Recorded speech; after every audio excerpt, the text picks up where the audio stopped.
Shalom, bien-aimés dans le Seigneur. Nous sommes dans Matthieu, chapitre 23, versets 8 à 9. Mais vous, ne vous faites pas appeler Rabbi, car un seul est votre maître, et vous êtes tous frères. Et n'appelez personne sur la terre votre Père, car un seul est votre Père, celui qui est dans les cieux. Ce verset est très intéressant, mais vous serez d'accord avec moi que c'est très rare de voir dans le temps actuel ce verset être exploité. Je le dis parce que j'ai fait un constat sur lequel cette appellation de père a proliféré au point que ça a pris une dimension assez inquiétante. Nos pasteurs, nos mentors, nos leaders dans la foi, qui devraient simplement être des modèles pour nous, des canaux qui nous conduisent vers Christ, ont commencé malencontreusement à cause du fait qu'ils ont abusé de l'acceptation de cette appellation. Ils ont commencé à être placés sur un piédestal. Nous avons remarqué que dans la Bible, nous par exemple, quand nous avons grandi dans les choses de Dieu, on s'appelait tous frères.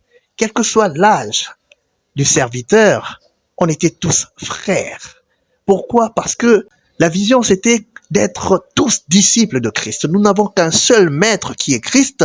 Nous étions tous disciples de Christ et nous n'avions qu'un seul Père qui était dans les cieux, le Père de notre Seigneur Jésus-Christ.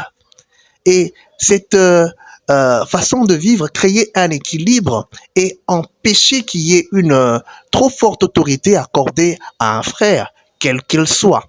Bien sûr, nous sommes appelés à respecter nos aînés, à respecter ceux qui nous ont appris le chemin de la croix. Ces gens-là, pour nous, sont bien sûr, à une certaine mesure, nos géniteurs dans la foi. Oui, nous pouvons les appeler pères, ce n'est pas interdit.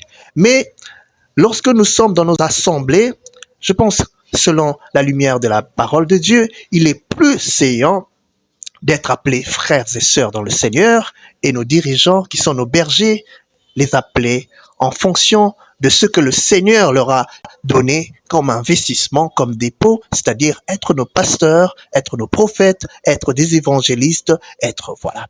Ce n'est pas mauvais d'exprimer un certain attachement, appelé père par affection ou par reconnaissance. Et d'ailleurs, lorsque nous lisons ce passage, Dieu n'est pas contre les titres.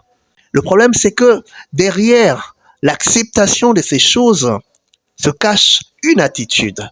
Ça peut générer de l'orgueil et certains peuvent en profiter pour exercer une influence qui ne devrait pas exister. Beaucoup d'ailleurs commencent à décider sur les destinées des gens, commencent à influencer de par cet excès d'autorité, ne se placent plus en position de disciples de Christ avec les jeunes disciples que nous sommes en train de préparer pour le Seigneur. Non, on se crée des disciples pour soi et soi-même, on se considère comme disciples de Christ.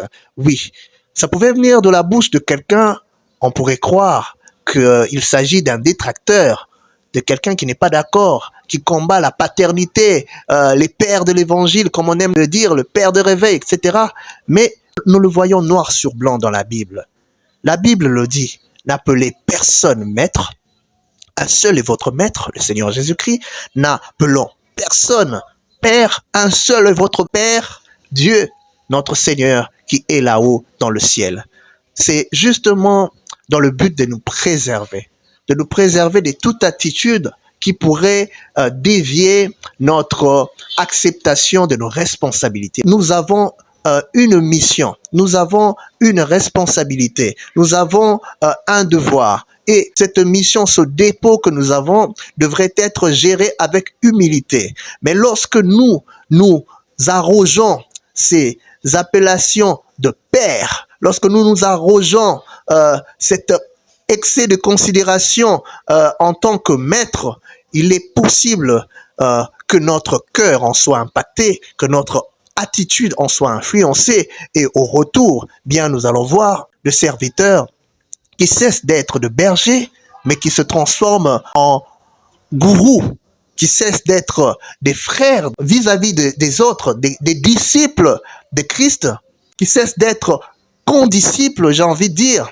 mais qui deviennent des chefs, et les membres, les brebis deviennent des disciples, et ensuite, eux sont des disciples de Christ. Vous voyez qu'on va se retrouver dans une situation très compliquée.